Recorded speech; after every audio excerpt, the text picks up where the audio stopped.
ಪುನಃ ನೀಟ್ನಲ್ಲಿ ಕೆಲವು ವಿದ್ಯಾರ್ಥಿಗಳಿಗೆ ಅನ್ಯಾಯ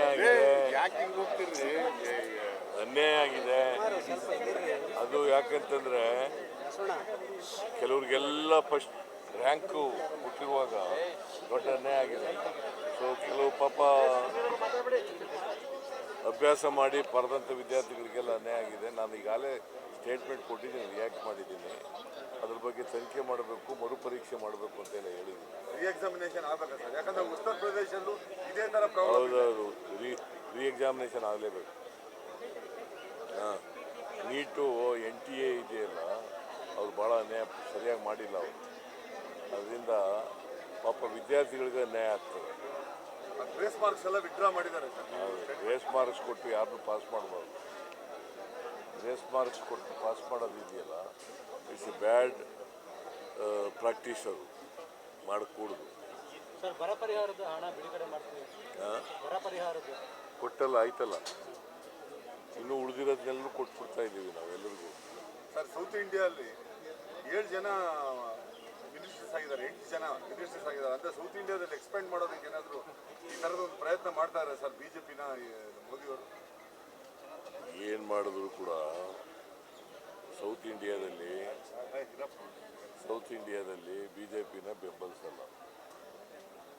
ಯಾಕಂತಂದರೆ ಅದು RSS ಬೇಸಿರ್ತಕ್ಕಂಥ ಪಾರ್ಟಿ, RSSನ ಮುಖವಾಡ, ಅದು ರಾಜಕೀಯ ಮುಖವಾಡ. ಹಾಗಾಗಿ ಸೌತ್ ಇಂಡಿಯಾದವರು ಯಾರೂ ಸಪೋರ್ಟ್ ಮಾಡೋದು. ಈ ಸಾರಿ ಉತ್ತರದಲ್ಲೂ ಕೂಡ ಉತ್ತರ ಪ್ರದೇಶ ಮತ್ತು ಮುಂಬೈ ಅಲ್ಲೆಲ್ಲ ಕೂಡ ಹಿನ್ನಡೆ ಆಗಿದೆ ಅವರಿಗೆ. ಸೊ ಇವತ್ತು ನೋಡಿ, ಒಬ್ಬ RSSನವರು ಹೇಳಿದ್ದಾನೆ, ಅಹಂಕಾರ ಇದ್ದರೆ ಜನ ಅದಕ್ಕೆ ಸರಿಯಾಗಿ ಪಾಠ ಕಲಿಸಿದ್ದಾರೆ.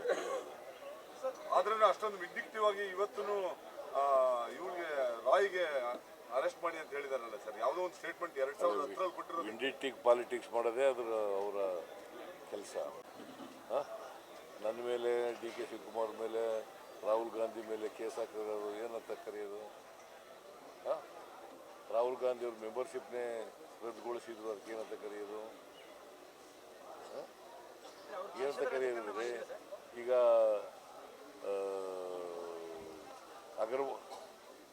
ಅಗರ್ವಾಲ್ ಯಾರು ಡೆಲ್ಲಿ ಮುಖ್ಯಮಂತ್ರಿ, ಅವ್ರನ್ನ ಜೈಲಿಗೆ ಕಳಿಸ್ಬಿಟ್ರು. ಅದೇನದು ಏನಂತ ಕರೆಯೋದು? ಅದನ್ನು ದ್ವೇಷದ ರಾಜಕಾರಣ ಅಂತ ಕರಿಬೇಕು, ಇಲ್ಲ ಪ್ರೀತಿ ರಾಜಕಾರಣ ಅಂತ ಕರಿಬೇಕು? ಶೇಡನ್ ರಾಜಕಾರಣ ಮಾಡೋರು ಅವರು. ನಾವು ಯಾವತ್ತೂ ಕೂಡ ಶೇಡನ್ ರಾಜಕಾರಣ ಮಾಡಲ್ಲ. ಏನು ಪೈಪೋಟಿ ಇದೆಯಾ?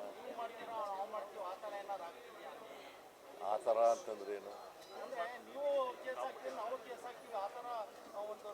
ನಾನು ಹೇಳ್ದದು ಪುನಃ ನೆನ್ನೆ ಹೇಳಿದ್ದೀನಿ, ಮತ್ತೆ ಕೇಳ್ತಾ ಇದ್ದೆ ಅದೇ ಪ್ರಶ್ನೆ. ನಾನು ನೆನ್ನೆ ಹೇಳಿದ್ದೀನಿ. ನಾನು ಏನಂತ ಹೇಳಿದೆ?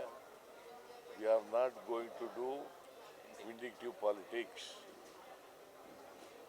ಗೊತ್ತಾಯ್ತಾ? ವಿಂಡಿಕ್ಟಿವ್ ಪಾಲಿಟಿಕ್ಸ್ ಮಾಡೋ ನಾವು ಇವತ್ತಿನವರೆಗೆ ಮಾಡಿಲ್ಲ. ನಾನು ನೆನ್ನೆ ಮೊನ್ನೆ ರಾಜಕೀಯಕ್ಕೆ ಬಂದಿಲ್ಲ. ಇವತ್ತಿನವರೆಗೆ ಯಾರ ಮೇಲೂ ಕೂಡ ವಿಂಡಿಕ್ಟಿವ್ ಪಾಲಿಟಿಕ್ಸ್ ಮಾಡಿಲ್ಲ. ಅದು BJPಯವರ ಕೆಲಸ.